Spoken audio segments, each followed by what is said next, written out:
Bismillahirrahmanirrahim. Assalamu alaikum warahmatullahi wabarakatuh. Alhamdulillahi rabbil alamin, wassalatu wassalamu ala ashrafil anbiya wal mursalin wa ala alihi wa sahbihi ajma'in, amma ba'd. Langu jina naitwa Ustadh Maalim Ibn Omar. Karibu tena mtazamaji wa Rapta Channel, na leo tupo ndani ya Ramadhani ya 7.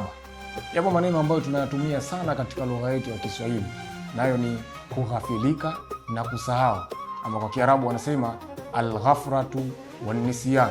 Maneno haya pengine inaweza kawa tunayatumia lakini tusijue maana yake. Kughafilika kwa maana ya ghafla, tunaambiwa ni kule mtu kufanya jambo lakini kwa hiari yake mwenyewe, yani kwa kuchagua. Kughafilika ni kufanya jambo kwa kuchagua, kwa kutaka mwenyewe. Lakini nisyan kwa maana ya kusahau ni kufanya jambo pasi na maamuzi ya kwake mtu mwenyewe. Kwa hivyo kughafilika kumekatazwa, kama Mwenyezi Mungu Subhanahu wa Ta'ala alivyotuambia katika Qur'an, wala takun minal ghafirin, kwamba wala msiwe ni miongoni mwa wenye kughafilika. Kwa sababu ilivyo, kughafilika ni kufanya maamuzi ya mtu mwenyewe hali ya kuwa anataka.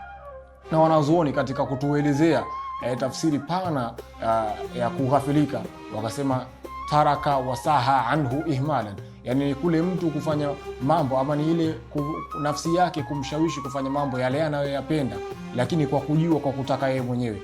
Lakini kusahau ni kufanya mambo, au ni mwanadamu kufanya jambo pasi na khiari yake, yani pasi na kutaka. Ndio maana katika mwezi huu wa Ramadhani mtu akisahau anaambiwa aendelee na funga yake, lakini akighafilika basi ile funga yake itakuwa imeharibika na atatakiwa alipe funga hiyo. Kwa hivyo kughafilika kumekatazwa, lakini kusahau mtu atasamehewa kuwa si sehemu ya maamuzi yake mwenyewe.